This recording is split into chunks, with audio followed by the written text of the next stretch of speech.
सामान्य तौर से देखा जाता है दोस्तों कि बलवा करना एवं दंगा दोनों को लोग एक ही चीज समझते हैं, लेकिन दोनों अलग-अलग चीजें हैं।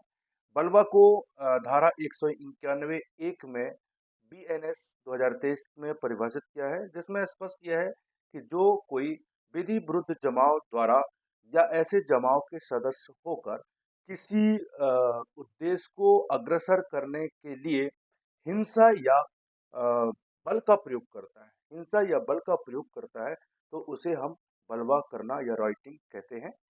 इसको जो इसका जो दंड है, यह धारा 191 2 में है, जिसमें 2 वर्ष तक की कारावास एवं जुर्माना से दंडनीय है या दोनों से। और व्यक्ति जब बलवा किसी घातक हथियार के साथ करता है, कोई ऐसे जघन्य अपराध करने के लिए कोई ऐसे घातक आयुध का उपयोग करके बलवा करता है, तो ऐसे स्थिति में उस व्यक्ति को या उन व्यक्तियों को 5 वर्ष तक की कारावास तथा जुर्माना से दंडनीय होता है। इसमें आयुध चीजें जुड़ चुकी हैं। यदि आयुध से होता है तो दंड बढ़ जाता है, और बिना आयुध के यदि आप बलवा करते हैं, एकत्रित होते हैं, किसी उद्देश्य को अग्रसर करने के आशय से हिंसा या बल का प्रयोग करते हैं, तो आप बलवा करते हैं। वहीं अब देखा जाए कि हाँ दोस्तों, लेकिन इसमें बात यह है कि बलवा में आवश्यक है विधि विरुद्ध जमाव। तो विधि विरुद्ध जमाव के अंतर्गत इसमें धारा 189 बीएनएस में परिभाषित किया है कि विधि विरुद्ध जमाव में कम से कम 5 व्यक्ति का होना आवश्यक है। 5 व्यक्ति यदि नहीं है, तो विधि विरुद्ध जमाव के अंतर्गत उन्हें नहीं रखा जा सकता।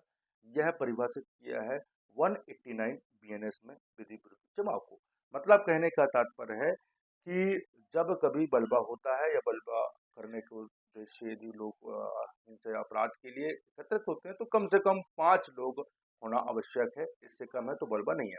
वहीं दूसरी ओर देखा जाए कि दंगा दंगा को धारा 194 का में परिभाषित एक में परिभाषित किया है, जिसमें ऐसे लोक स्थान पर 2 व्यक्तियों के द्वारा शांति भंग करने के आशय से कोई बल का प्रयोग करते हैं, लड़ाई झगड़ा करते हैं, तो वह दंगा करते हैं।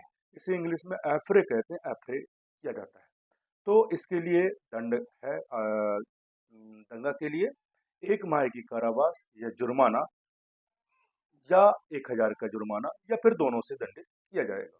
तो इस तरीके से आप समझ गए होंगे कि बलवा और दंगा में क्या बेसिक डिफरेंस है। जय हिंद, जय भारत।